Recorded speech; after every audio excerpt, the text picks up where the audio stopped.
Okay. Nkwaniza buterevu ku Baba TV enchi ya lero. Oli otya munaife atubona nayo sinzira. Eno ni Baba TV program The Big Story ni Tamale Mirundi. Nenda kutusa kusasa kwange yemuli mwena olwalero luno kubanga busoga tukitegere nga banaife aba Baba TV bali kutukoberanga. Ntole bali kugalamiza omubiri gw'omugenzi Patrick Zimba Gorogoro mulangira ngobi wa Kigulu eyava munsi ena ku ntonedi bise atenga olwalira abayisoga bayidukira okufa kwe yali kyabazinga wa Busoga His Royal Highness Henry wako mulochi munsasire Henry wako mulochi olwaliro yava mbula mu bwensi mwaka gw'2008 kala abalangira tugemagaine ena kwe yo mulangiro le twagemana ena kwe yo mulangiro ono nendo kubendeza omukisa mwana n'abana abayo kutambuza emikolo bulungi ate n'okuwa Zimba Patrick Gorogoro omukolo gw'ekitibero gw'ekirangira tubasasire ino mwena era family ne banaife ab'Ekigulu nibusobola okutwalira walala tutusobola okusasa kwaife okwenda kale. The big story starts now nga tubitambire bale musabiti eno kubanga eboneka oti omwezi guno gw'omunana wiki ezisembeddeyo ddala zino zibadde nzibu ddala kubanga gabadde maziga mene na kungubaga musabiti eno twawolekedde General Eli Tumwine tutekate okuwerekera Yona Kanyomozi Patrick Zimba Gorogoro n'abalala bangi. Sabiti ebadde nzibuzibu nga y'amaziga omwezi ogw'omunana gugwadde guggwako nendoza nti Katonda ajja tusaasira ate tudde mu bulungi okutambuza obulamu bwaffe.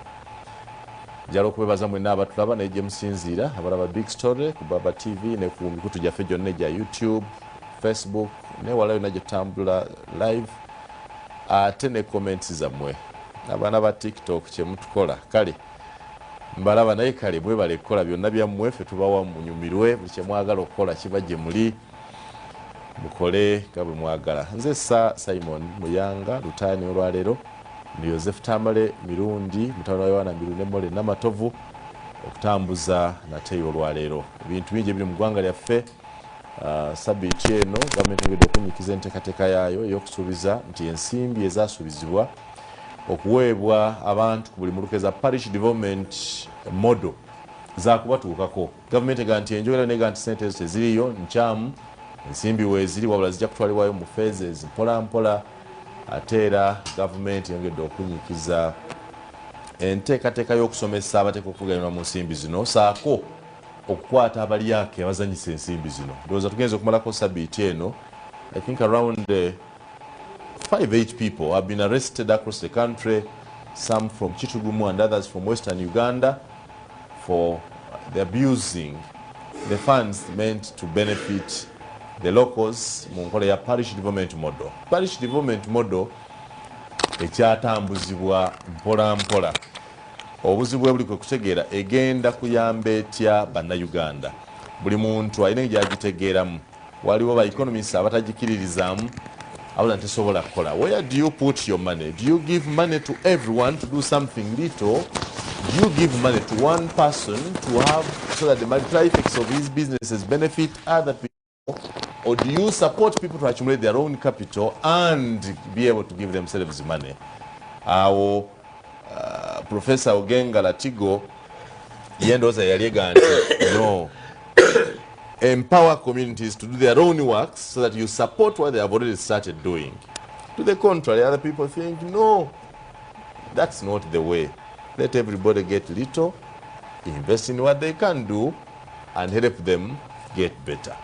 The big story bwetu bwetambudde Tamale Mirundi sabiti eno ndoza abavuka bakita ku training nze nnyo nga jeregejire eggwanga olwokuba terina ddwaliro specialized. The military must have this one. Why did this one happen?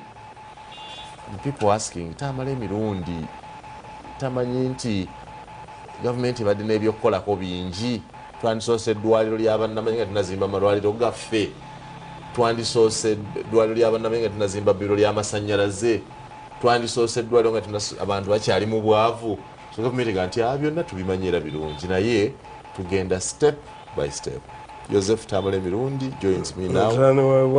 Mirundi ne Mole Namatovu. Mama yate. Wali. Muwuliza. Ati bwe suuliza nnyabo Bannawulizani. Naye njagala omanyi nze ndi muwandiisi wa bitabo. Sente zange mu nsingo zifuna. Nabawandiikidde akatabo kano history ya organic trade. The history of organic trade in Uganda. Which is now, it started as a joke, it is now the debate in Parliament. I think Parliament is going to... What is the essence of the history of organ trade in Uganda? How does the new law help us? Or you are reviewing the new law? Because this has been my baby. But I see you have put prices on every organ. Yes. Ekibumba, ogambye, ekibumba kya dola mmeka? Kya dola $5,000. Amawugwe ga dola $5,000. Kiki kino. Ensigo za dola $10,000. So obusomyo bwa $10,000 kiregula $10,000 ekya dola. But once you kati make atabisuubula why did you put a price tag? Because this shows you are a dealer. No, I've been following this issue and you see the mistake they made. Bali balowooza nti I'm one of the people who can be bought, but me and nobody can buy me. Because this is our country. They don't need to buy you. This is our country. We must fight for this country. Otherwise... But it is not abnormal, Mr. Mirundi, for anybody to trade in organs. But the only difference was that in our country, there was no law to regulate the same. You understand? But other places, it is okay. Definitely, that's what I'm explaining. And which one comes first? Chembagamba. This has been done everywhere. Sichipia. But it does not indeed hijacking people and killing them in hospitals. I told you, 63 of your surgeons are indicted. Police pathologists are indicted. Where? But in Uganda, the ICC case. And you see, what these people... Is that official information? 63 surgeons. Of your doctors. Abana 15 babattira in India alone. And they would be forced to sleep with 10 drugged men a day to recover their money. This is UN report. Kakati bweso bije bakola. Instead of addressing the issue, but force him to retract what I said. Who? May have a political future. Sisobona.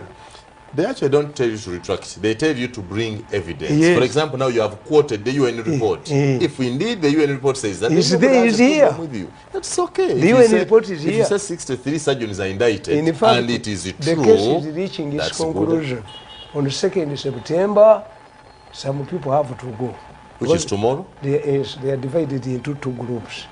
There is a group that is accused of luring children. Never batwale India, never bajamu organs without their consent. Never batta. Wolo group yatiranga wano malwaliro eyeri bitter against me. UCC. So no, let this man do this and this. No. Go vocal. What comes first? There must be a you agree that there must be a you are rectifying what? What UCC is responding to you now, that you have sounded it to look like it is illegal for one to trade or donate an organ. So now let us put a law that you voluntarily do it and consent to it. That's exactly what they're doing. Until a law comes, you don't know Mwanga. I will help you to give you recordings. There is a Canadian investor here who is even behind this law, if you don't know. I agree. But which one came first? Even if, you see, it is government. Why do we legalize our marriages in old age? You'd have actually legalized it before you got into it. To make it official. Nejiri emyaka gye mwamala nga temuli bafumbo ba church mugiteekamu. Kakati bringing the law is my reaction. They are responding to me. But instead of coming to me and say, you man, you look too far, you have saved us. You're a whistleblower. Yes, but instead, For 10 years they've been harassing me. Tamale oli muganda baganda baganti ensibambi edibya your packaging of information is wrong. I'm hitting the you have a point. Let me tell because you, you attach names to it. If UCC controls the print media, if it can control me, I've produced a book, let them take me to court, the one I've implicated. You have put them in the book? Names in the book? Yes. And you're published it? Yes.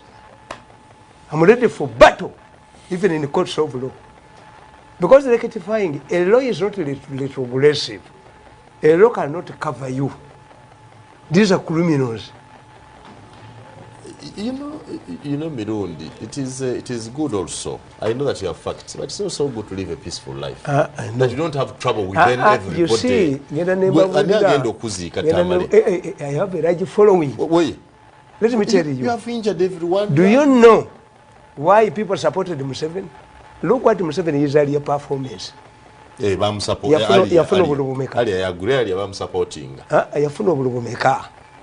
His constituency was gerrymandered. Bamuwangule, kutesa muwangule. Era aba UPM bonna. Mayengo was arrested on Wiziwe in Rukaya, 1980. Chango Maso, a professor of Makerere University, mayi bamugamba, bateekawo mu 1980. English proficient test. Baga Changa Maso agudde ebigezo. Changa Maso oluzungu alugudde, a professor. It is possible. Naye Sebirumbi bwe yajja kumuwandiika. Bamubuuza nti what is your name? Luwero South constituency. Baga nti ayise. Kintu musoke. His name was erased. Yalisangayo. To isolate UPM. To deny it. But once Museveni stood up against the injustice, he's a new Museveni now, a popular Museveni. Popular, no, don't you say. Ruto. The moment Ruto stood up against the entrenched independence families, Hasala, bana abateka ku ttaka. Politics is erogotamu investment era gwe tomusobola. Gwe tosobola politics. Politics kusimba bikungu. Why is it that even an entrenched UCC with monopoly of withdrawing licenses, media institutions are sticking on me? You have to coerce them. Whoever has coerced these TV stations, fortunately, they have put it in writing. Their document is before ICC, and a man called the Waistra is going to have to face it out. When you fight me, you overreact. The mistake you think, okay, if they attack you, you overreact. What about the others you attack? Let them also overreact. Then they have the right to overreact. You have a right. Let me tell you, if somebody finds you in somebody's wife, you kill him, or do you talk to him politely? If you find a baby, the choice depends on how you are oriented. You find a baby with the razor blade. Do you shout at the baby? You said it. Omuwa onyenya kantu never no bayina arrogance. This man has evidence. He must come and denounce his tapes. How? This is we are fighting over the same thing. You want to remain afloat in politics to protect your future in politics. I also want to protect my future in politics. The mistake you make, wegezeza kuba Museveni, Baruto. How did they come about? Neruto gogamba how did he reach that level? What change fananya gwe Neruto? To stand up. The population. In fact, by the time I left the State House, people didn't know that I was intelligent. Every war produces its genes. In fact, you and Ruto have one thing in common. You serve a government that you betray and demonize. Then you want to come out and tell people that the same you are a solution to what mistakes. Why have the people stuck with the Ruto? Not where. The things are in court. They were issues. Omusajja yava mu kutunda sekoko. Gwe muwanga bw'onaaba politics is for consistent people. You think Nyerere wouldn't have convinced Obote to give Museveni a job? It would be possible. Yali takozeeko nabo. But he knew. He knew them. Yali abamanyi nga bakoleddemu. So he could not work with them. He could not work with he wanted a situation that allowed him to implement his program. That's why olokuba ebyobufuzi tobimanyi. Museveni bwe yajja mu 86 teyafuna coalition yagiyita broad based. You don't know the difference between a broad based government and a coalition. A coalition is negotiated. Museveni did not negotiate with the DP leaders. Yabawa bumirimo kuba they were captives. That's a broad based. A broad based government means you come as an individual. A coalition government means we share and we reach a minimum program. We have a government of national unity, not a broad-based. A government of national unity means fenatukiriza egwanga litulemi, like what happened in Italy during the crunch.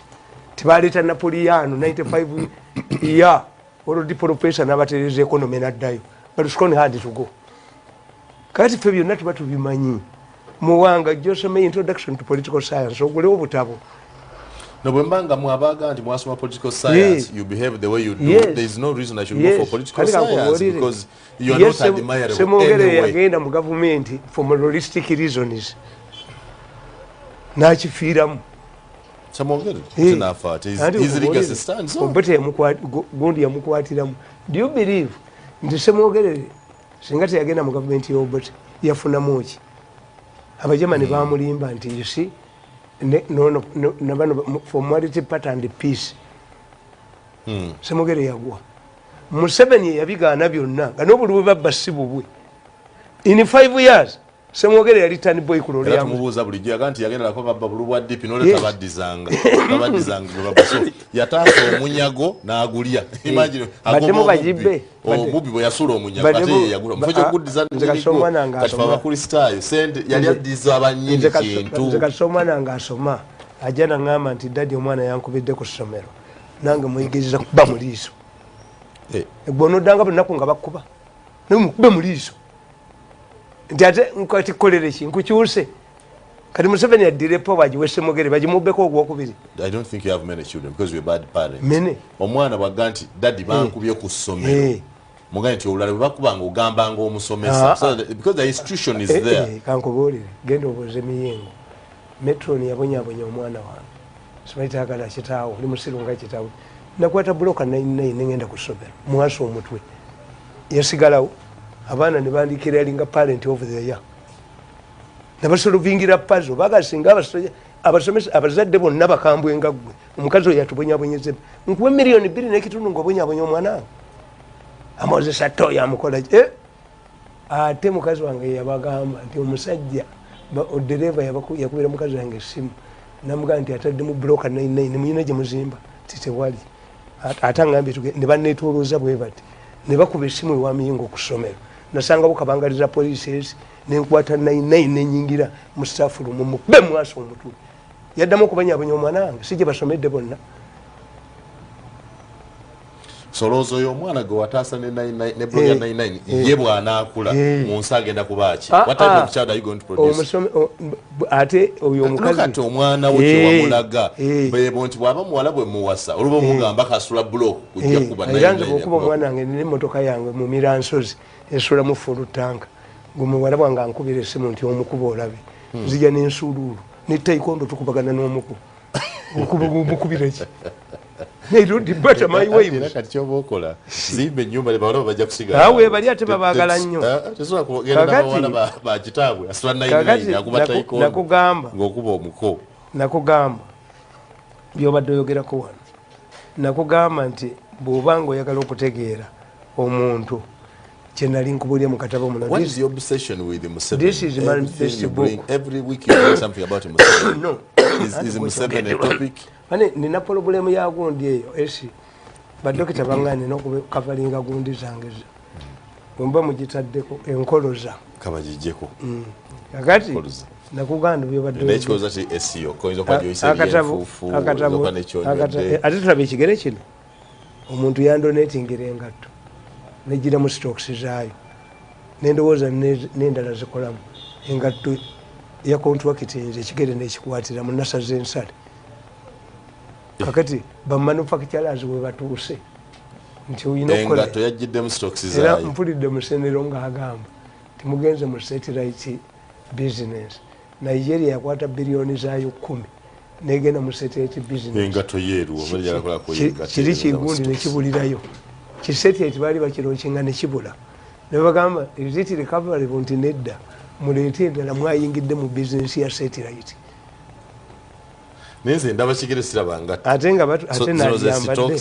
era sambadde anti eri nagisaze bagisaze busazi ya contractings zino ze stocks ezijira mbo samu ndalenga tega gana kati gwadoza kozo vakalis vakalis kana kugamba kana katabalaba nakawandika dde katabuka nakawandika 25th November 2013 2013 no story on Baba TV na Joseph Tamale Mirundi mtwani wa Yohana Mirundi ne Mole na Matovu Mirundi jali soki tutunule e Kenya gwengo chaga nti bahasala okay nkuwe background tibino byonna byoyogera byaki ebiriwo look what this Museveni nakandika 213 akatabo look what the revolution look what this Museveni I told you Museveni's innovations mutegere bino byonna byemukola policies mujegere kiche kyajjawo Museveni ono a man who laid this foundation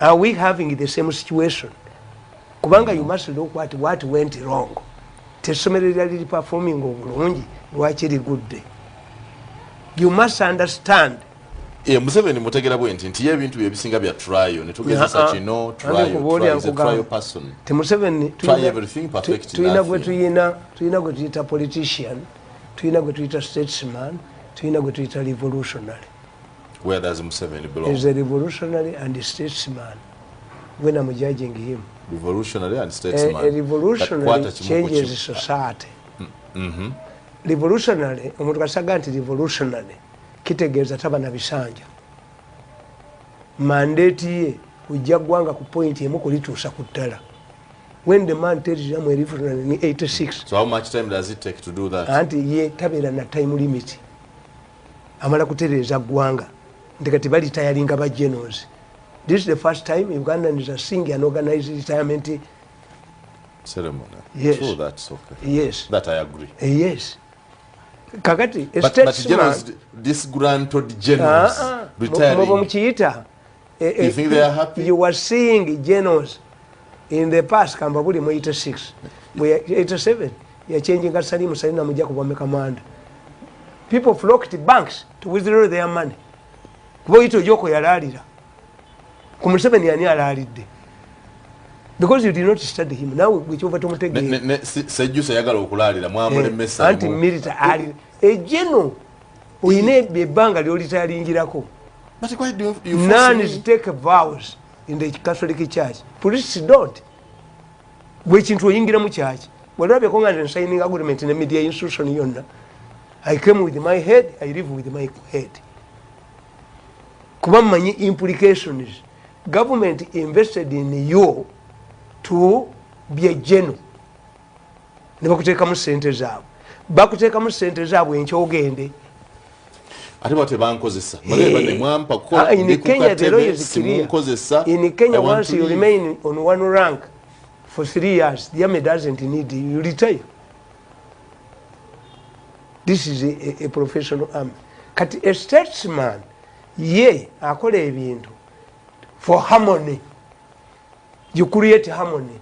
Abasoka bagala kyabazinga waabwe muzimbire n'ennyumba. Bazimbire olubiri. Oyinza kwata obikiririzaamu.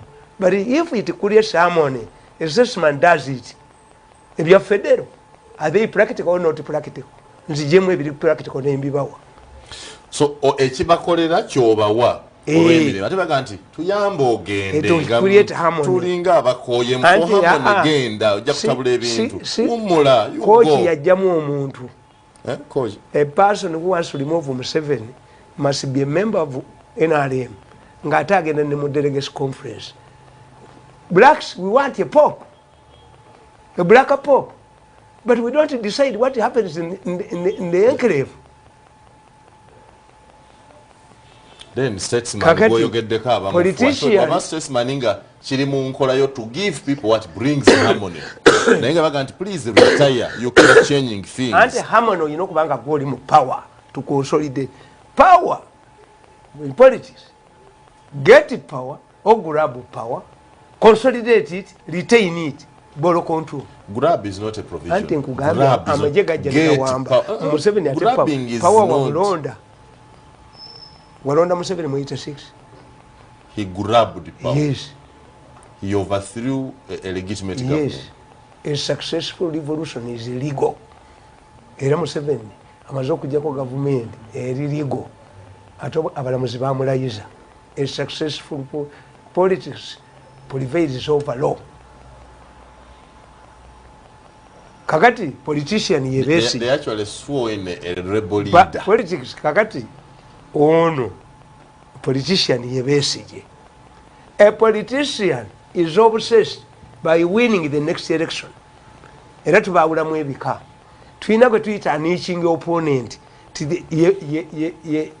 ye Raila Odinga akalwe kagwa yetakweba satulo. That is an niching opponent. Mu Uganda, because they lack funds, akalwe kagwa bebaka. Naye, I think you don't understand Besigye. Preoccupation ya Besigye has not been to stand for the next elections. To change the environment, to choose Mbera. You can stay there, but he actually said this week, Museveni is not my enemy. Mbera yenzi. Amafuta agagula kakagwe sebo togagula ojonga state house. Fetugula amafuta gali kakaga bisatu. A country or society is changed by 3 people. Abantu basatu abakyuses. A revolutionary, a liberator, a second liberator. Now Besigye is a liberator. Anti-Besigye is a liberator. Besigye follows into the category of a second liberator. To what we fought for, the revolution was hijacked. If the revolution is hijacked, you are free to go back and fight. Wonderful. Now you understand. Yes. Kakati Besigye's problem, Eliemu, who tells us the value why they went to the bush? Because he joined later. The person who evaluates whether this revolution, the Museveni revolution, was hijacked is the Museveni himself. Anti bonna bamusangayo. Tubala we bajira. Bonna bali ne balwana ne bajja omulundi gumu. Besigye came in 1986. Bonna bali yo bajja.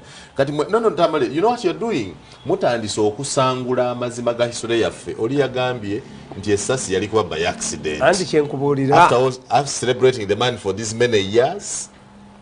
There was no need. As a man who shoot the first bullet, you said there was no need to shoot. Kakati gwomuwakanya otya ye. Kubagwe ekikoze obubi. If you want to defeat Museveni, study him. Nekati gwenyeza n'okugamba nga nakatabo kete wakasoma. Kati bwotategeera. We have found out. Copy tumulwanyisiriza lwaki twategeera. An enemy. These people are failed to understand the type of character I have. Singa bali bamanyi Mirundi bali koze bwebali mu state house bali nimbi ntigenda osome nga bwe bali mbakazi bwe sente nezibulira mu kubo. Had they know you? Tebamanyi.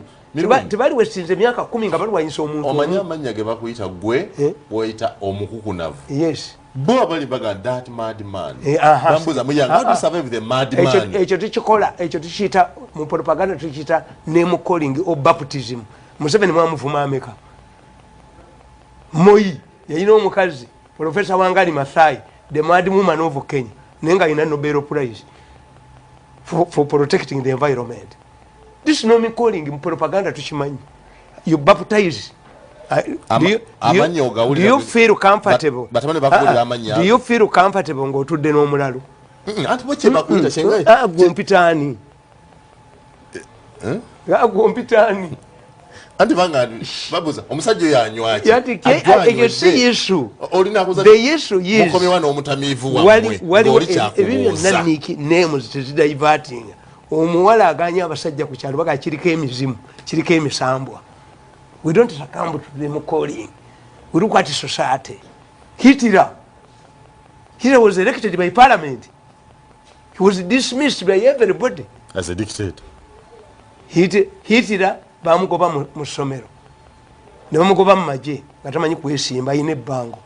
But Hitler and when society treats you with contempt, antibani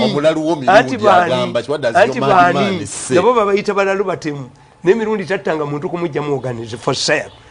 It's not in Uganda. This is commercial cannibalism. Even Amin did not kill people for organism, for commercial. Kati gwe tukuyite ki? So name calling ife tetujitya mu politics. Name calling yatujityako ki? Situjitya. Ojitya kubanga oyina family n'abaana. Era fe gye tubatyako. Your daughter feel nga bamugaye. The madman. Oh, you are daughter of this madman or this. Gaddafi bamuyitanga madman. Naye nga Libya bali bulungi. Ekyo tukiyita name calling. It will muwanga. Never succumb to name calling. And never accept nti bakubatize. Fe tukimanyi. Kakati gwe tukimanyi. Abasiraamu bo baziina. Oba aliwo basatu oba bana. Engoma za church za Sunday oba bide. Abalokole bo tebakuba. Wetwala weka. Bwoba olina ekikulu. You mobilize yourself. Kati wetaaga kusaba. So name calling tekolako. Tekolako. Kakati nkugamba. A revolutionary changes or transforms society from one point to the other. A revolutionary is not a builder and who paints the existing structure. A revolutionary is a destroyer who destroys the old order and replaces it with a new order. Jesus was a revolutionary. Very good. Now, what makes Muhoozi a revolutionary? Museveni. Muhoozi. Muhoozi. Ebana bamuyita revolutionary. Museveni is a revolutionary. Yajjawo old order. Yes. So, what makes Muhoozi now a revolutionary? Does he also want to remove this old order? He believes in the revolution and therefore must consolidate the revolution.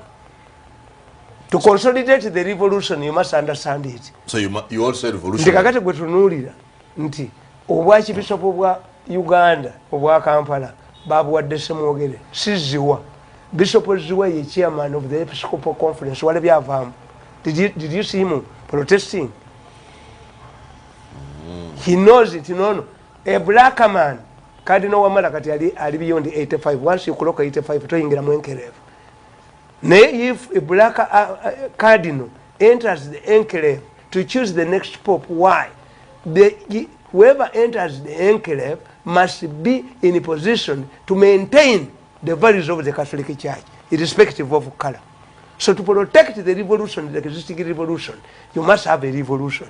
Chobola president namugamba nawandika mukatabu kalike nakusomera nti a king without children cannot kingdom yeteriwo ekayeni rugaba emuhozi eribalete naye bwe yabadde ekolo yakyoge naga nti bwe mulowooza nti onagenda fa abalina abaana tekugenda nakigamba nze bwe ngenda nga mulowooza mpu mumponye andi kankubuulire kakati ye president yesu si baana bonna bw'osoma akatabo nnolo nga ati is omusajja yatuuma omwana we obiya jjulu. The moment is at rest at last. Kuba yali azadde baana bawala. The name obiya jjulu. Omwana gwe yasooka okuzaala yamutuumaani. The girl is also good, but his voice did not carry conviction. Genda okasoma akatabo no longer it is. To conclude this name, he no longer it is. The man started by producing daughters. He named them the firstborn. He said, the girl is also good. When he produced Obi, he named him Obi Ajulu. The moment, the mind is at rest at last. The name will be Ajulu. That's why all my children are Mirundis. You name them Mirundi. Hey, but equal. Hey, akuja kwa ninamulebengula, ninamusalivakiri. Mwana wo? Hey, Salivakiri. Salivakiri na mwana. Kukuba machana amufulumya State House. Lebengula yatta abazungu. Bamulimba nga batutte obwakabaka bwe. Serinya buliwo omwana omusubira kukola ki? Kubeera bw'atyo. Yes. Kakati towuli agwa amanyaga abanyankole. Kayihule enkuba. Yeraddu. Nga lyerinnya lyo. Akayihule enkuba amanya gaabwe g'amaanyi. Akahinda otafiire. Akahonda ke kasolo akali ebyuma. Akahonda. Era kamulya. Nesiga awaiswa. Akahondoka. Siga bawaiswa. Amanya galina okubanga gali strong. Ago kati naffe waffe gali strong ewaffe. Oyaba mulongo. Ne bannaddiini abaasooka. Era kiwanuka laddu. Kalina ali nsuubo. Wamala. Era muba gundi mu buwangwa bwaffe era mwali wamala naye waffe gazito wamuyanga anti kitegeeza ki waiswa liba linnya zito gundi lyabalongo aba muzito sebafundikafunika gwebalina abalongo mbayina anti ndakigaana lwaki kakati ate yabazaala si omu ku bawives bange nga bampita salongo olina bamuyite do I want to embarrass my wives permanently wabazaala mu bwenzi very diplomatic naye gwe tukitegeera kati nkugamba this is why because Museveni is a revolutionary this is why Museveni started by saving lives. He embarked on the immunization against the 5 leading killer diseases among us our children. Previously, the mortality rate was alarming. I agree. Yes. Nenkugamba, Museveni came out boldly and explained the real cause of the AIDS scourge. Many African countries wrongly believed that admitting the prevalence of the virus would chase away tourists. However, Museveni successfully fought to the witchcraft theory that had been entrenched in the people's minds. That I also agree. He embarked on the expansion of health facilities. New hospitals have since been constructed. However, our opponents shamelessly say that the health sector is in a solid state. That one I don't agree. Akati chichuuza buchuuzi zaaliwo. Kati nkugamba. The health centers have been renovated. No. Hospitals have been renovated. Yes. Others depleted. Kakati. Ekyo sikiriza. Ekyo kitegeera. Nayisikiriza. Era nakugamba nti sector is a solid state. People say that eddagala balibba mu malwaliro. Meaning that drugs are stolen from hospitals because they are there. When the Semuwanga was picked from the studio, kitegeeza wabadde mu studio. Eddagala balibba mu malwaliro. Who sends the drugs there? Government. Yes, who steals it? Government. Era nakwongerako negamba nti omanyi ffe batugamba nti bw'obeeranga mu bantu tegeera ebigambo bye boogera ne meaning zaabyo. Peasants kati abaganda balina engero nyingi ezikulaga obuwulize ku mukulembeze. They grew up in brutal kings. Kabaka tatta basaakiriza. That's Muganda. Ogw'embuga gusata kutuuseeko akakayanja ka kabaka bakasimisanga abantu. You go there. Bakulabeyo mu Uganda wajeemi. That's Muganda. Why? They grew up under brutal kings. Amatu agatabulya mukama waago gabika ntembo. Endembo ogimanyi lulusuku oluto. Amatu bwe gatabulya mukama waago. Nga Mirundi bwagamba. Nabano bw'obagati balina kasagama, balina igala. Gye batwalanga abantu babajjako ne babaziba amaaso igala. Kasagama musaayi babatirangayo. Study these things. Yesterday I was explaining to my kid. Nemuga nti bukoma nsimbi. Omuntu yenna alooza ssente gye zikoma. No. These westerners abajjanga e Masaka okugula ebintu. Baga ntugenda mu baganda abasoma. Essente zo zikome. Zikweke bajja kusala ensawo. Kiri kukoma ekyolunankole. Koma ensimbi zo. Tipokino omwami w'e Masaka Pokino kyalunyolo ekitegeeza omwami. Kati ng'ewaffe zenva mu Bachwezi. Eriyo obukunda gye bakoleranga embaga. Mwenna mwagala Bachwezi, goli Muchwezi, n'oli Muchwezi, n'egundi Muchwezi. Eriyo gobolayo waffe bakiyita yeekalisizo. Temwagala ffe ebyaffe temwabyagala. Ekyalo kw'embaga amatale ge mayinja ge bayokyangamu gundi. Kyotera ente zaabwe zegizayogeranga omusana. Give me the features ezikulaga Abachwezi okusinga ewaffe. Kakati ova mu Bachwezi, you're proud to say that. Nkugamba. So kitegeeza gwe ne Museveni oli baaluli olumu agamba ava mu Bachwezi. Even my mother saw him Muchwezi. Your mother? Mama wange yali alima. Nalaba omusajja aliko ekitabuliro ky'omuliro. Namugamba nti ono omwana omu adigested ku mabega. Agamba gwe ng'akuweese? Ajja kuba mugezi nnyo naye tajja kusoma. Ate n'oma n'osoma? My mother went to shrine once to convince the gods banzikirize ensomere baga ajja kusoma naye tajja kukola. N'osoma ate n'okola n'otundako ku mpapula z'amawulire. Tebankubirayo. Bakuba nnyo. Nadifayinga. Bakuba. nedifying bakuba naye emyaka gye mumaze nga sikola ate sente bazireeta abantu naye bakuba ebankuba ewawulira ekugamba eddagala balibba mu malwaliro meaning that drugs are stolen from hospitals because the drugs are there. True. They also add lwe lijja lwe balibbamu meaning that the date arrives is when it is stolen. What this means is that the drugs come but are stolen from hospitals. Who sends it? Museveni. Who steals it? The other people. Should Museveni turn himself? Nakugamba. Bili 13. Should Museveni turn himself into a security guard at the hospitals? If the drugs are stolen, what is the opposition doing? What do you want the opposition to do? Nabagamba government. What do you want the opposition to do? What do Mama Wangali again? Is a motoro mother of mine.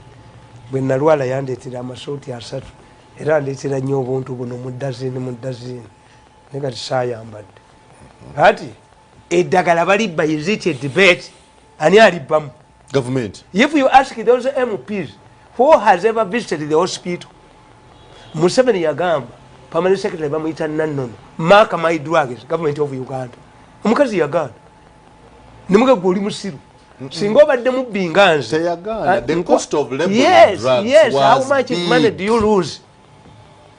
Museveni n'abagamba njagala munkolere list y'abasomesa tebamanyi basomesa bungi bagamba emitwalo 15 omukazi n'amugamba era yoyo muwanga bamututera mu public service eyalemwa beera bamututteyo garbage in garbage out. That's Mao yaga nti garbage in garbage out. President amubuuza how much money do you lose nga tetumanyi basomesa bungi bwabwe? We need 1.5 billion to make this good. You need the money to katugenze according to Musenero we are now going to airspace to have a certain station there. Is it our priority? According to Musenero it is. Nabagamba mukatabo kange the oil cash. The moment you have oil, every thief comes to you with a nice proposal. Flyovers bakuganti ensite funa oil. Why? You embark on Ivory Tower projects when the oil resource is accessible. So and when the others are investing in cyber in aerospace, we shouldn't do.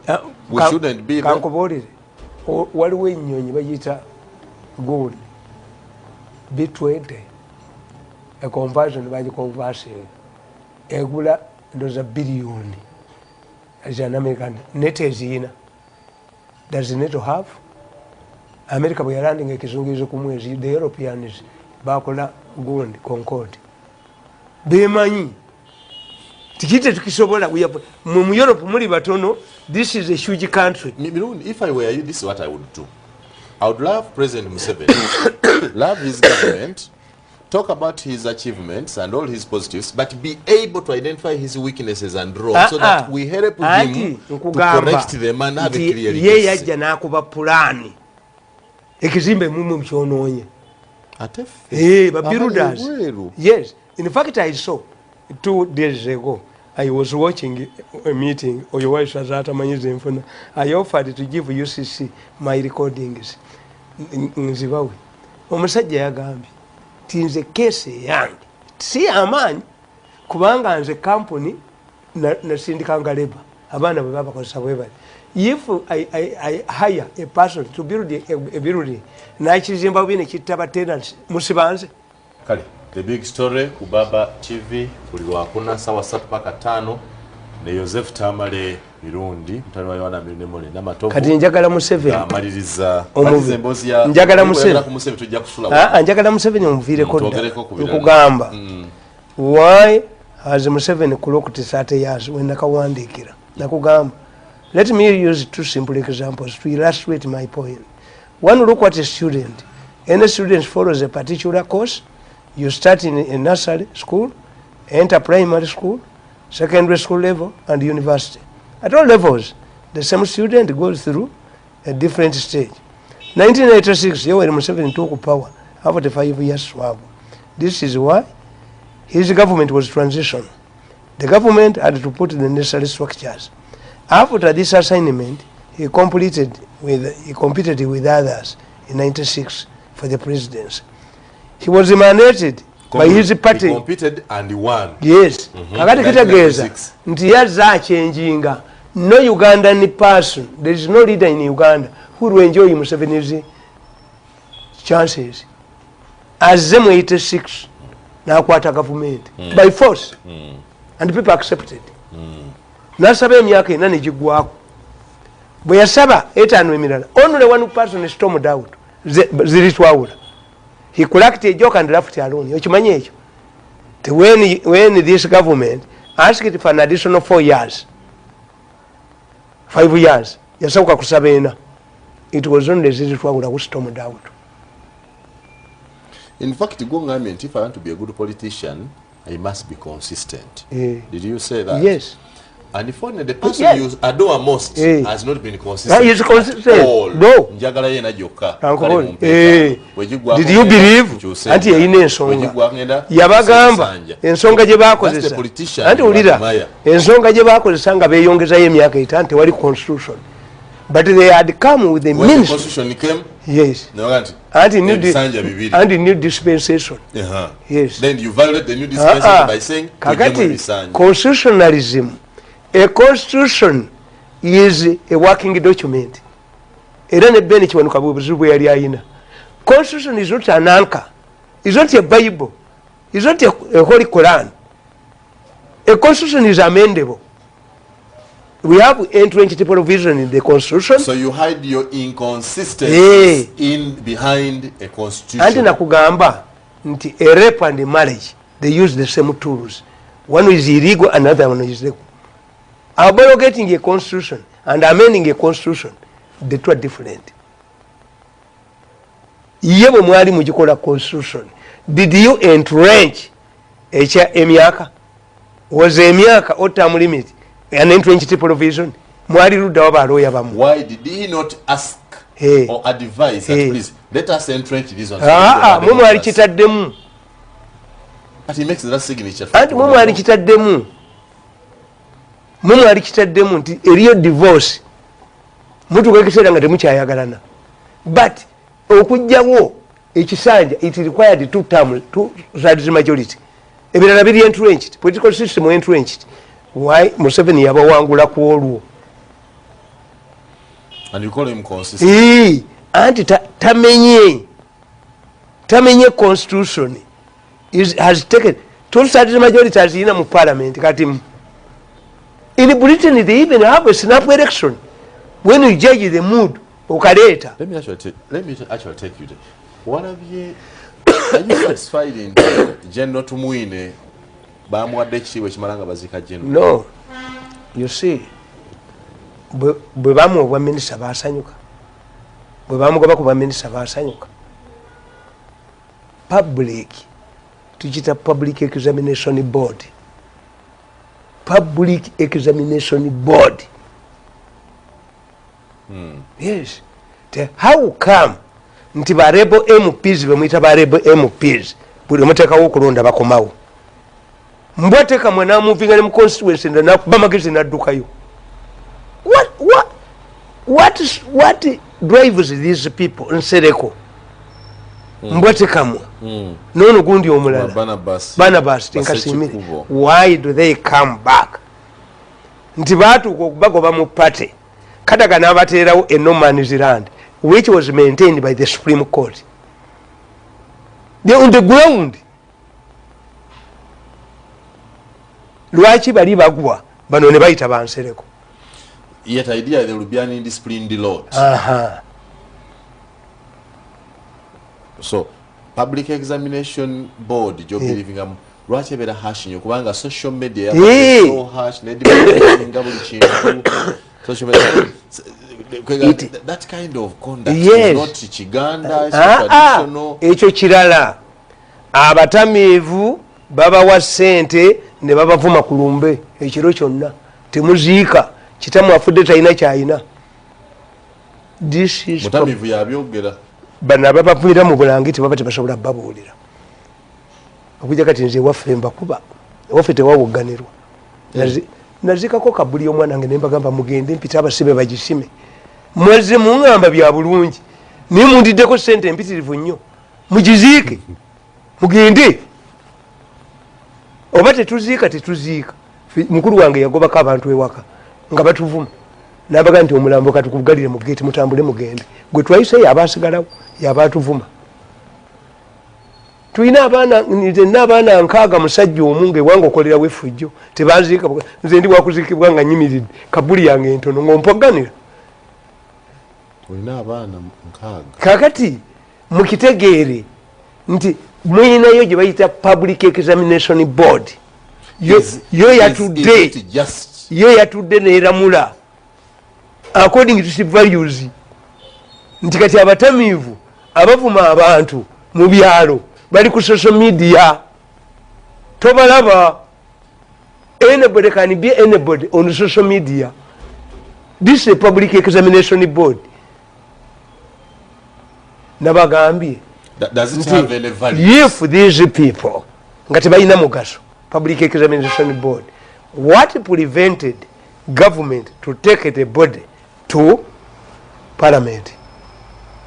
Era nayo bwe babasingayo abasiru be bafuka parliament. Two, if the parliamentary option was not possible because of the reasons you know, why didn't the high command jabadde nga founder yo lwaki teyatudde nemukolerawo a special session?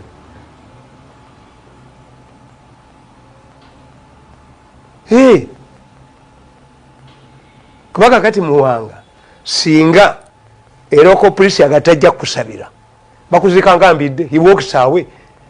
Muyinza okubeeramu an ordinary person amanyi ebyeddiini ne basoma awolo baliyo gundi attended by police or sex bo bajja kugamba kyobalaba nti babavuma kati abovuma baaki nga faza kibi yabavumira mu kyaki kolera akalambo ko era eddami lyange likugamba tewali mulambo gwange gutwala mu kyaki ewange waka omusamiza jje nze ndi strong nnyo mu Catholic Church kankubuli strong nnyo ono bwe yageze wa papa yamukutteko mukyenyi amongi nze the Pope blessed me bade nakuliza ekifaananyi olwaleero and he asked me, the Pope told me, I know you were a politician, ask God for three things. Nesaba mama wanga wangale era wali nesaba my family to unite kati abekyengera bawa abewaza na visa nabe kabalagala bawa bano visa bali tebagendayo and I wanted it ndibwe mfati bakayana okimanya kyekyengera ngo badde togendayo okimanya kyewazana ngo badde togendayo buli bamba ine ebyabo nekati bawanga ne visa bayina ne chairman. Thirdly, however much they have suffocated me nkyayina ku sente ntonotono empologoma bwejonjo balenkuba tebeera pusi era ekoma ku saizi yambwa nkyali kumbwa so wasaba kyekyo sente anti era olaba wezi nabawulidde nga baga nti we have suffocated this man for 10 years. The man is an old man now, is reaching the finishing line. Mwenda nabaga mumwe sente omusajja age naye nabo tebaziina. They are begging the Canadian investor. Nabo tebaziina. They have no money. Okuva lubannumba bayina ki? Let's go back to the public examination. Yes. So no saba papa ebintu bisatu nakwata mutu no vale. Kati ate yakusabira ofune sente bagoba kuno yasubira omulimu saagusaba era kankubuulire nti nabagamba abantu abo nembaga nti Kazibwe yali asobola okuttibwa. Kazibwe specials bali basobola mu assassinating. Why? Toyinza kubanga tukiyita guerrilla marketing. You guerrilla market yourself, you have an image gyonobeera nayo serabutu. Tibwomanyiza abantu okulaba ne mukyala wo mu kyaki lwaganya okujja naawe tusoma kuba oledi omaze kikola ki kyebakumanyiddeko tukiyita guerrilla marketing. Nti gwe specials Wandera Kazibwe oli mwana wa Maria oli mukatuliki nnyo yasalako keeki ne kalidinaali abaana bakatuliki bonna batunuulira gwe deviate from the Catholic Church principles ofuuka omusiraamu bakuttirewo nabaga nti lukwati Kadaga is a free woman yakulagako bbaawe ne baganira mu bala abeera intact. Kati gwe Amongi, the marriage is vague. Wayingidde obusiramu oba nedda, papa yamuyise. You are representing the values of the Catholic Church. Bakuba ne bakutta. Obukatoliki tebuviibwamu. Omuntu ava mu Bukatoliki babasimbanga ku nzigi za Roma ne bakuba paka kuttibwa. N'abasiraamu tebavaamu. That's a new dimension. Yes. The Pope could have been concerned that a high-level Catholic person has taken on a marriage with Islam. Yes. Yes. Catholic Church. Ono ye yali tamanyi nti you paraded yourself as a Catholic woman. And as a result you are guided. Vayo bakutte. Ensingo bagiyita. Nti Bukenya bamukisinganga ne bakola ki yamala ku bwa vice president emyaka 9. Mbabazi the moment Mbabazi omukuba ekifaananyi nga bamukisinga mu public record yebe good. Kuba Mbabazi gerira market yemu self as a gentleman. The moment he deviates from this nti Museveni afuze eggwanga lino basooka muyita mu communist. Nti Museveni tayagala ddiini. Museveni bagenda omutegeera. He does not lean on any religion. It is actually a contradiction that this week you celebrate a marriage in Islam and then the next week you meet the Pope. You can't. You must respect. Ebyo bikole nga tolina nga gerya marketing. Nti muwanga gwe tokubeera muntu mu studio. Oluzinga. Nebaga kamukubya oluyinti ndi kakati ngoyo omusajja ne yeyambula. Byakoze bimeka. Kigeria marketed himself mbwatyo bwali. Lwasa. Ne yeyambula mu ba. Lwasa. Yoyo. Yeyimejiye. Kati kirogeza ne bwakola ebya gentleman. Agwa. You cannot convert from one maximum end opposite to the other unless it is a divine power. Oyinaka wekoledde londa Museveni. Ate nkyanoja. Museveni gwatugamba lyo kulonda mulala bitandi nagwa. Kakati the moment base yena ingira mu government ya Museveni nga bamuta oyina okutegeera tukitageria marketing. You get your market yourself as a who? As a gentleman? As a fool? As a kuroni akazanyirizi? As what? Nakugamba nti Raila Odinga tebasobola kumutta abakikuyu. Tayina political value. Nti Emmanuel Keruchamas ottawaaki bajja okuba tiyagasi nayingira mu nnimiro ya mayuni. Musajja kazanyiriza ottawaaki. So society yes. Kakati mmwe ekintu ekyo bwe munaaba temukitegedde nti oyo Amongi bamukuba ne bamutta ate si ba Uganda.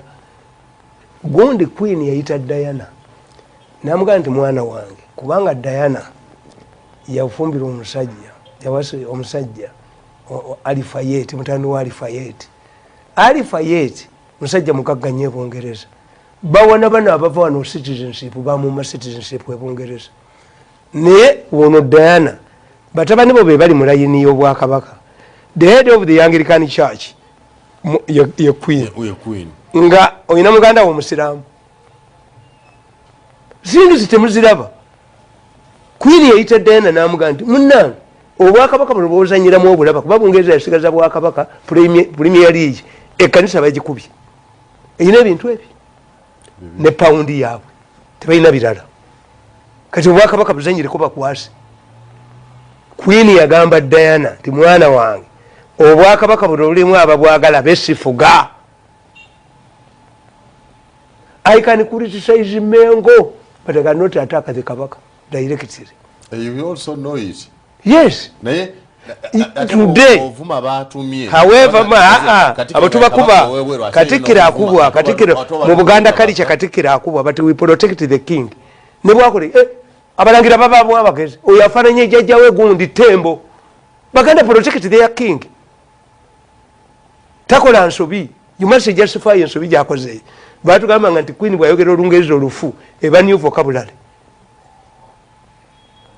Era nakugamba tekali form bamukola Queen wa Bungereza yali azalanga akaaba ne bamukolera kali form azalenga tabulira. So let's go to the Public Examination Board. Yes. Because when I go to a court, I expect to have a fair hearing. Hey. Does the Public Examination Board really have any values? Hey. Yes. Nediguli be bagigaba. Oyo musajja yogera nga atasoma bagitutte. And you agree with that? Yes, Public Examination Board yamanyi nnyo kwe kutambulira society. Societies did not have bagitutte. Mayanja Nkanje yali musajja mugezi nnyo naye Abaganda baga kwogera ebitategeerekeka. In 1966 crisis bamugamba alikulire n'agaana n'abagamba bwe tugezaako okwekalakaasa oba tagenda tukuba amasaza agabula tugende mu kooti ne bagamba yadde akajiiko obujiiko amasaza gafayo na musayi kaliddeyo na musayi ye ng'ategeera ne bagamba kabaka akasajja kagobe ow'omutima talya bwakabaka talya bwakatikkira abeera muggazi Mayanja Nkanje n'abakyalenjenga mumugamba ngobe because he was knowledgeable. Mayanja Nkanje was knowledgeable.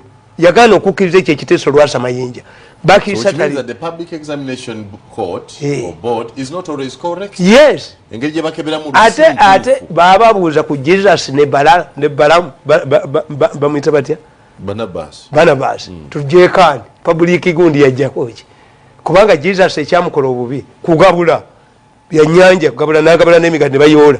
Abasajja politician ne bategeera bw'anaasaba akaluweetuli baali bamwesonyiwadda kasita yagabula yalina okugenda oli ku Yesu Kristo anti kyenkubuulira yes nti mu gavumenti fe Abaganda kati bano bonna bye banwanyisa yusisani mbimanyi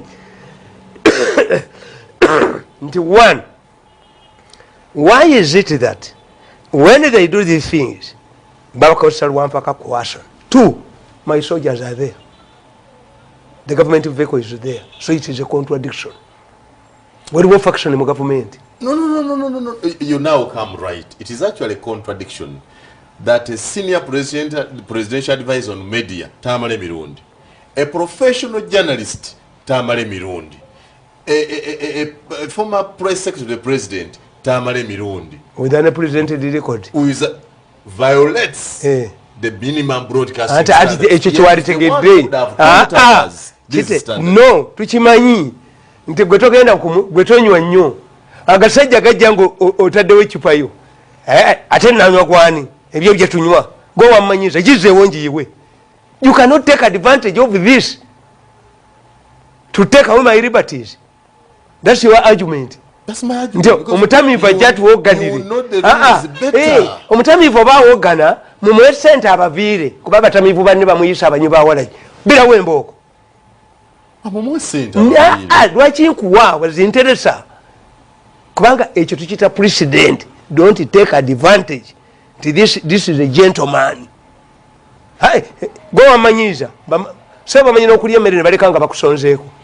Kati Mirundi onansonyiwa okwogera kino ebintu ebimu bino weebuzaabuza no kubanga oli mukozi wa president in fact oli muwabuzi wa presidential advisor no on media anti nakigana nakyo nga bajja nakigana nakyo nga bajja why would they if I'm under government lwaki tebagenda wa minister atwala advisors to use monkey tricks ebyo nabibala. If you want to lose your liberty, get married, get a government job. Bajja kujoga bakumale. Be free, as free in a bird in the air. But you have a government job. No, which one? On a government payroll. Asiriko oba kwendi kali kasiimo. So kwoli toliko. Ati kyekubulia kiri kimu. You were senior presidential advisor. Which is a position civil service is a political appointment no privileges. Are you not in the government? Bakampita emirundi emeka mu meeting zaabwe ebyo nabibala. Once they want to humiliate you, they remove you from a road to a peripheral road oba basigale nga bakontrolinga. Tompita musiru sisobola kuzayo mmotoka ezo n'abasirikale. Tompita musiru. Lwaki tobiza? Is a judgment nti Museveni yategeera bamukubira bwerere n'abimaintainingawo era nabo bagambye twagambye balamu nabali nabo bakkirize beetonde naffe we batubuuza nga tuga nti balinga beetonze. Balamu is not a yardstick for intellectualism in this country. If he does it, he will do it. He's not a yardstick of intellectualism. In fact, I was surprised the government were moto campaigning at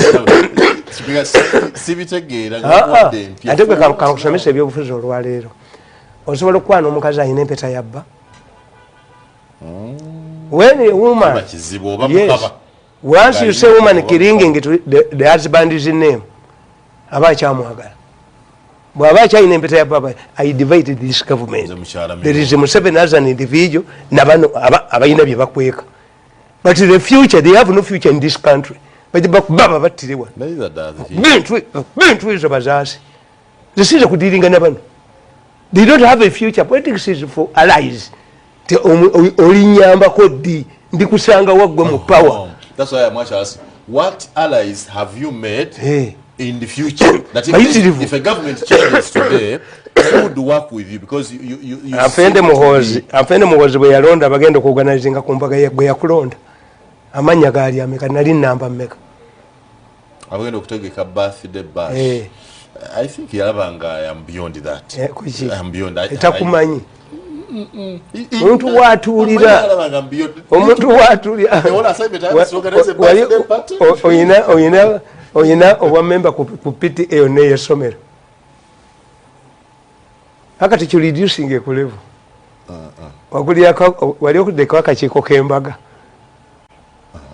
Yes. Era gwe kati muwanga bakuteekako denti ne bakuteeka mu kkomera ne bakusondera sente ate ne sente ne bazibba. Abaana buli lwegerako twakusondera kati gwe bakuteekako denti ate nti bazidda ng'olinga nzigaanyi.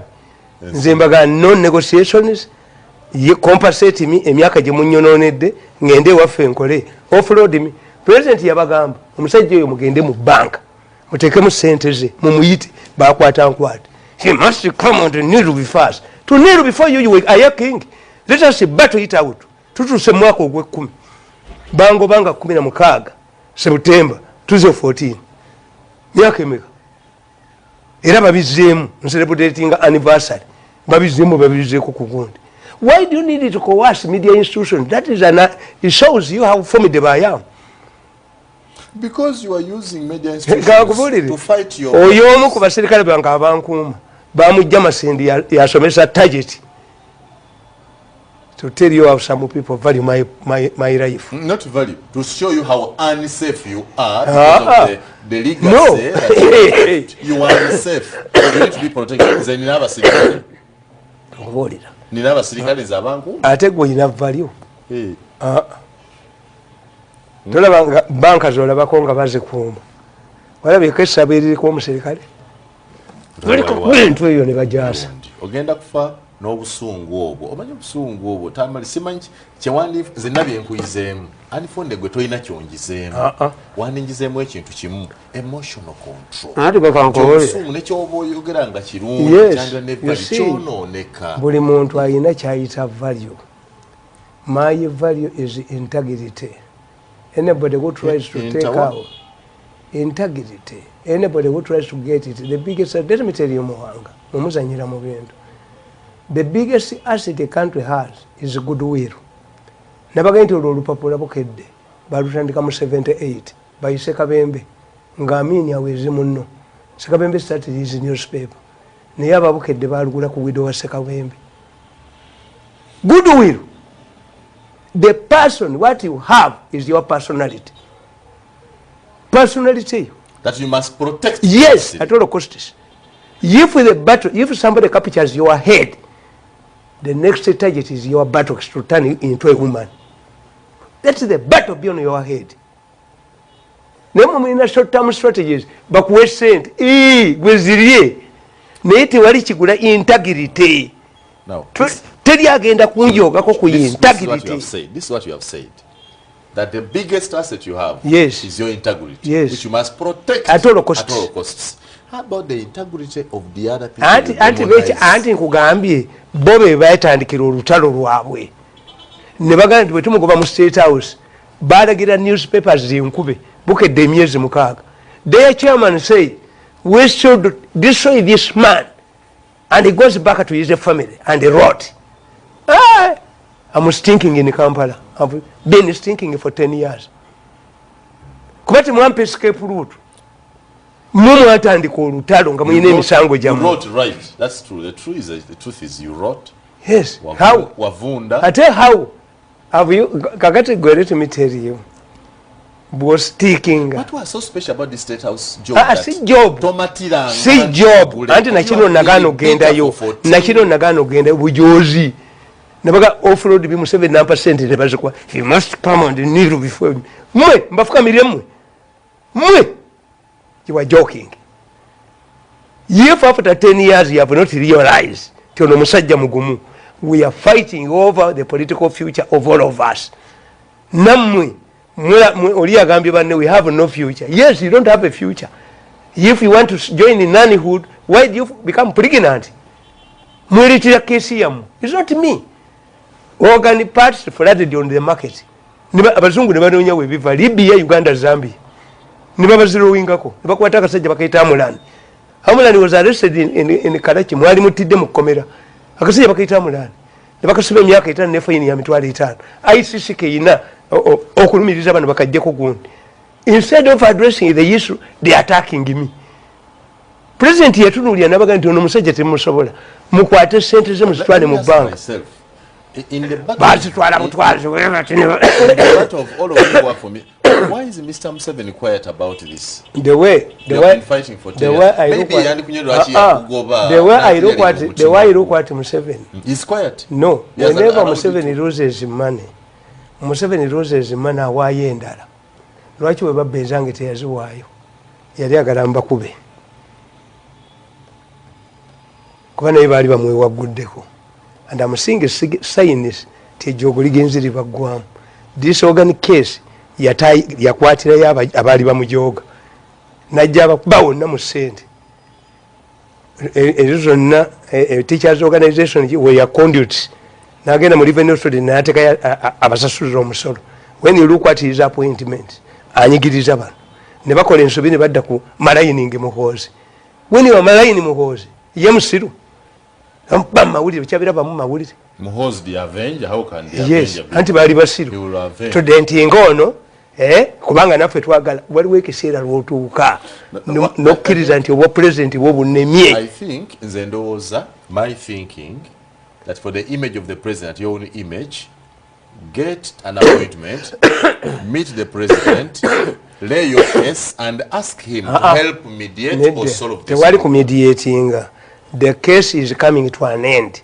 Their lawyers have told them this. Baba bako millions of dollars atano kati bagala asatu. Babaganya okukkiriza. Whether you like it or not, there are two categories. Those who are using government hospitals to kill people, naina problem ya export labor oyayina emirembe. Abattira abantu wano nga bakolagana n'amulani bo tebayina we bawonera. Kati bali babagamba nti mukimanyidde ddala oyo omusajja tayinza kudina abo singa bujulizi sisobola. Kubanga ICC, if you provoke me, I can surrender all the evidence to ICC. Their agents are here. I know them. Kati baki balina okukola kiri bwekiti. Bakoze. Anti you don't know. Baki bakoze kiri kimu. Nti you call small radio stations and TV stations. Mbu yetonde to discredit your bujulizi buli as if I'm the only witness ICC has. ICC has ample evidence against you and you'll be fugitives. Nabagamba nti mpadisa kataba mu Lunyankole MPCA wanyu. You support Muhoozi. You can remain fugitives here. Domestic law prevails over international law. You can be a fugitive in Uganda under a friendly government.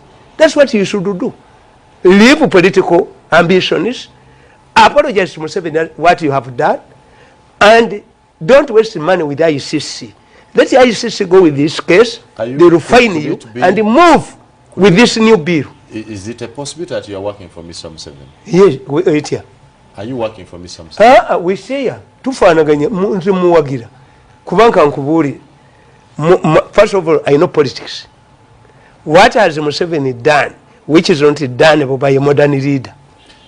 This is what I'm asking you. Yes. A presidential advisor.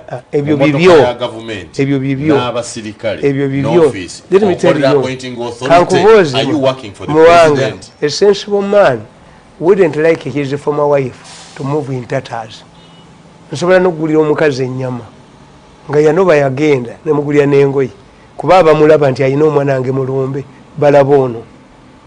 Would you think it would be for 14 years service, it wouldn't have been embarrassing Museveni omugamba nti omusajja yakwogeranga emyaka 14 ali mu tatters? Maybe that's why he left this man. If the man did not save, because we are in office earning, if you did not save, that's it. Si bwe kiri era mwana kambabuulire nabano bajjeno bwe mulitayalinga mwali badde mu bakoleddewo fund ejjeno will have retired with a Mercedes Benz mwali funye donation gye mubawa oba special medals. What did you see? Uganda build the economy. Anti kankubuulire ekyokubiri ti mu majja amalala mu modern countries like Thailand, like Kenya, like USA, abo bonna baali badde absorbed mu military manufacturing companies. Te abo baali vuddemu nti toyinza kusanga musajja yali kamanda w'amagye ga America nga tagenze mu companies zikola byakulwanyisa. They use him. In Tanzania, this would be the disease. In Kenya, babawa ti ono Kibwana yagenda nga chairman wa Mombasa Port.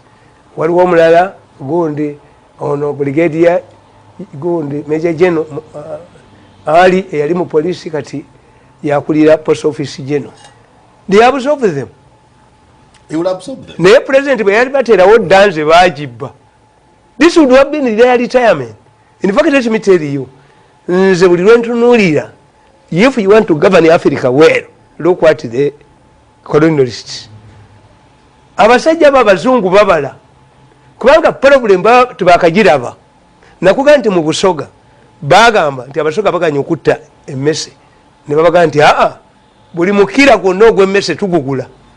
Most of the schools, missionary schools and churches were constructed from money ezavanga mu mikira bwatwalanga omukira mu caayi mu kabbo n'ogusuulamu. Governor n'akuŋŋanya emikira ekyo n'abawaamu ssente. Eventually, this is how Kawumpuli was ended in Busoga, if you don't know the history. When they went to India, the Indians reared snakes to chase away the colonialists. Unlike in Busoga, abayindi bo bagirunda for commercial purposes. Sentence eggwawo. The project was abandoned. A year it succeeded. Look what the colonialists, how they did after the Second World War. Baddiranga abo bajeno bwe mulitayalinze. Others we retained in the army. Kitange yali mu signal department. Era bwe yakomawo yakola mu post office. His appointment was in Kabale. Yali brainy. My father yakolanga mu signal department. Mu Second World War. Era yaŋŋamba naŋŋamba nti bw'okola ekirungi n'okikolera omuntu akusasula bubi nanyumiza ye yali gundi parade commander mulungi banne bagenda okunywa omwenge yetavaawo mulefu yuko wapi nanga kasitokolera omuntu ekirungi ate obonaabona nnyo which I discovered kakati abo babajja mu babeni kibonoka ne bagenda ne basoma abalala ne basigalamu kubanga omuddugavu eranka gye basembangayo omuwa sergeant major. All of the sergeant majors beba yali ranka esembayo kati badde ne bategeera these people are going to be a cause of insecurity. Omukyo babakola babawa ssente nnyingi ne bajja ku byalo ne bagula omwenge n'amagatto ne bagatunda. Omuseveni agudde n'amagatto ge kabuuti manya abaganda bayita kabuuti z'amagye tugwe mu ttuba abayenzi batandika ozikozesanga emifaliso mu bitooke. So kitegeeza okubonaabona kuno kwobonyeebonye nekitaawe bwe yali yakola n'atasiimwa n'abonaabona so kintu kyawamu tukoyeza. He was a lucky man. His complaint was nti ye ku parade bwe bakolanga parade nga musajja muduumizi wa parade mulungi. He came back with the money. How does a father tell a son bwokolera abantu ekirungi bakusasula yes now that orientation tukimanyi mu byobufuzi tukita Lucifer theory tigwokoledde ekirungi akusasula bubi look what a man like Uhuru Ruto yabawaabira mu kooti baba nga bas amanya gaabwe mwegali to eliminate them for future ne batambula mu Kenya they used to call them prayer rallies nga bafukamira ne Ruto bafukamira bombi ne babasabira natuuka okugenda Hague yalekerani obwa president Ruto bali aba yes how can you turn against a person who helped you How about if the person is against you? So you are a Ruto supporter? Yes, nyo. Nze buli muntu yenna omukazi wa Uganda Airlines namu support nze ngatanda bangako. His friends are ringing me. Nembaga nti bwente bwenkola. I've never seen this woman. Tiobo muwagira lwakuba taatawe yali wa DP no. What about Nantaba? But in supporting her, you'd have also advised her that it was an act of laziness that you graduate, and for 28 years you have not picked your that is tasabanga ku mulimo n'abalimba tasabanga ku mulimo n'abalimba sebagala bwokimanyi sebagala kye yabakola sebagala yakwata akaseroke nga mulimu certificate of attendance 10 yazokesezaamu n'atwala mu gundi mu electoral commission ne bamugamba nti olina academic papers to forge, not to forge. Bianjagulo. Nzizenga bwendi. And the woman was at home. Museveni mweno transition ye mwogerako. Yasoma, no doubt about yes. Yasoma. But can I tell you ministers who are moving fake academic papers? In Uganda? Yes. Don't tell me. Yes. You don't want to have those. Never yali badde na academic papers. You see, eno koti jenkugambi ba mafia bo bali bwebazi. Mafias operate like a court of law. When a judge or a magistrate wants to give you bail, when he is interested in putting you in prison, he will disregard all the requirements. This is how the mafias operate. Even if, do you believe that if this woman's academic papers we are talking about were proper, balikoze batya era balifunyeyo ekirala kubanga the woman must integrate the departments of Uganda Airlines including cargo waliwo abadde abagirya ne bonootekayo omusajja ng'akutte ku cargo nakugamba nti when you look at how they operate omuvuka w'omu Uganda Revenue Authority gwe baali bagobyemu n'addayo omulabako mu mawulire Mao bamuzannye contempt card. Have you seen Mao in the newspapers? We call it a contempt card. Iginowa. Tajja kulabika ko mawulire. Mao. Tuchita contempt card. You think it is planned that no, it is not planned. It is started, maybe it's not making news. Kakati gwe kyenkulabako. You are not honest. Gundi yo. Doza n'abantu program kyeve banyumira. Nti gwe obatu bayita batya. Bwe tusoma kafuna omukiso gunyo nafa. Describe. Bwe tusoma political science. Tulina abantu babika bina. We have the realists. The man like me, I'm a realist. I know you are fearing for your political future, but you messed it up, not me. In pursuance of money to finance your president's ambitions, you landed in the ICC court. Sina chemba yamba. Mwe to suffocate me. Those are realists. Katina. Also being that Tamale, Mirundi, on 16th of September that year, were fired. Not fired. Ateka kati bulirwa. Nemuwanga sijja kuvuma nti oli musiro. If I was fired, ate lwachoka nti ndi advisor. Can you fire the man be an advisor? You were transferred. Kati kino kimenyeewo. Kati kino kimenyeewo. Nti an important man has implicated my wife. It is an oxymoron. If you say it's impotent and then impregnated, what is the rest?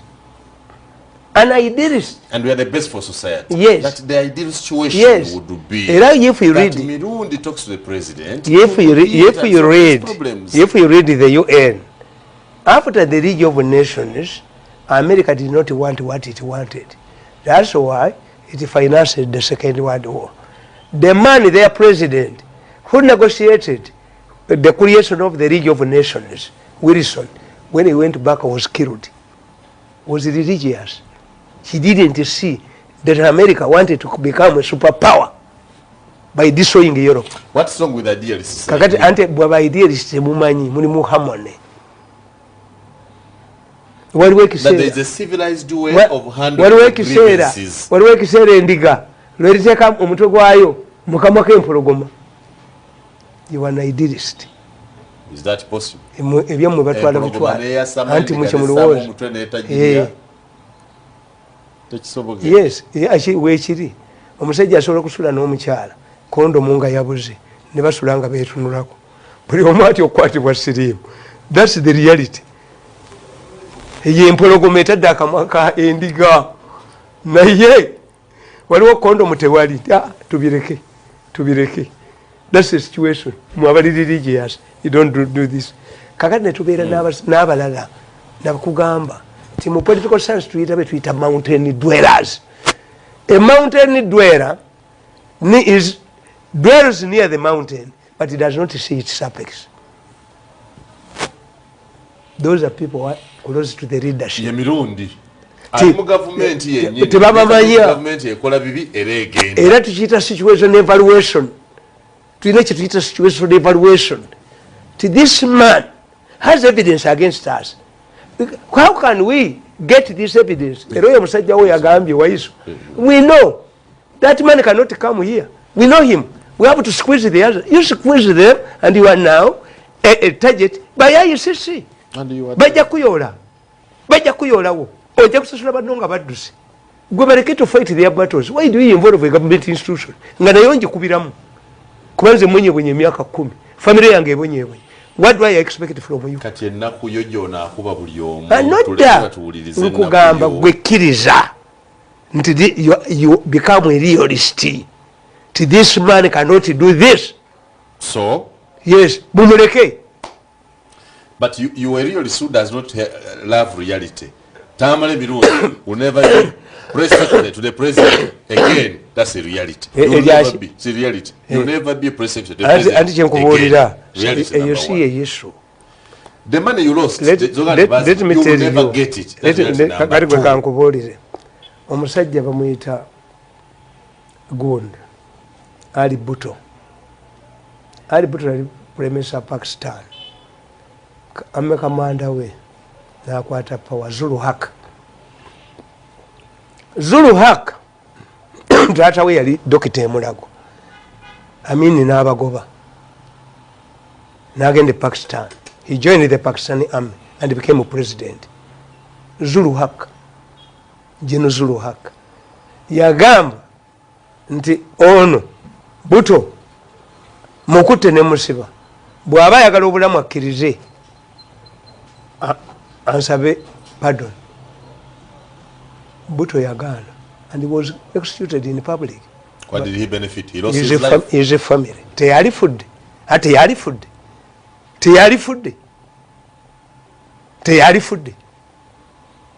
So tuyina mwe abatamanyi principles. Why you people you believe? Why should the woman complain after raping her? Yet yanyumidwa no bayina ne marital rape to tell you the dignity of a person. Nemwe abatalina dignity tewali abawe ekitiibwa. Fe Abaganda tukuga nti guva mu ngabo is after a bite that recognize my potential. The rating of the Russians about the Ukrainians si bweri kati. The Russians respect the Ukrainians. Tewabambadde mulowooza nti bwemubagola tetudduka. We are ready to die. This is how nations get respect. This is how people get respect. kyesimira ovu busoga Obote yafuna mukazini we Mr. Justice Oda. Oda was a legal officer in UCB. When Obote saw the judges were releasing treason suspects, namuleta Oda nafuuka judge namukwasa omusango gwa kyesimira. I don't know how old they were. Naye kyesimira bajja mu kooti obuwala bwe bamutire. I don't know where they are still there. Family yaba bamutire obuwala bwali bubiri ne bujja okulumiriza kyesimira. Kyesimira ne bamugamba ennaku z'omwezi wali mu kibira e Nalubugo nali mu parliament bagenda okebera mu kitabo nga yawandiika but nobody could come and oba ya contributing oba nedda. Two, kyesimira gwe walaba wa yali ayogera bulungi nti kyesimira gwe walaba si oyo kyesimira asitamalinga bamwongerangamu n'eddakiika 15 mu parliament to compensate his time. Ekibira Nalubugo kiri luddawa kitulage ku maapu.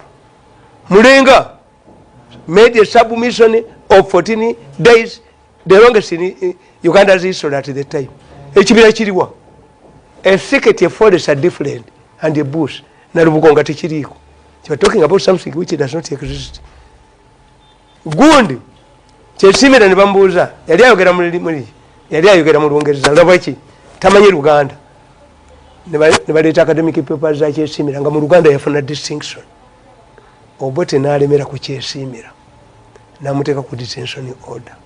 Abasoga 10 b'MPs close to UPC except kyesimira. Where are they? This is why Busoga politics is dominated by women. The 10 MPs who close to UPC, Alex Wayibala and others, the Kazungus lost. Where are their children? How come by the time in 86 kada kataina likodi yonna nti oba yabayambako mu nsiko obawa, but they needed people who could help them, technicians, technical people. Yava ku bwalo yabwe wali mu chambers. Yes, why had not tainted herself? We shall have a government, Muanga. We have a, let me tell you. Next time we get there is no government in this country that will not give me a job. Huh? Tell government yeri jawana ndi champa mulimu. Tell you. What you call it this? Tell you every government will hunt it down because economy takes time. What do they do? Is to hunt it down the orphanage. I want to interest you. Next time we meet, I want to interest you in Busoga politics. The trouble we have with it. Has it added value to us or not? We'll look at that next time. Good, you say how it came. Masuti go, ogenda osome PhD, as long as you don't value ti omuntu nga nsibiddwa mu kkomera ne bansondera sente n'azibba gwe muhango oli ewuwa ekyemisana akuyita n'olyayo naye nga sente zo bazisonda ne bakubba. Omuntu atategedde nti this is when you needed the money to get out of prison, tetuddamu kukolagana. I'm a Christian. Baptized. I forgive Jesus you. Put up Jesus put a crop back. Mubasonyiwe kubabi bakola tebabimanyi. It was a crop back. He put a condition on forgiveness and reconciliation. Naffe tukugamba nga tukusabira.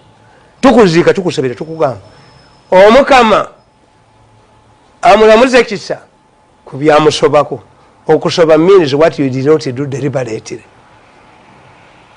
But God cannot forgive you kwebyo byewakola deliberately.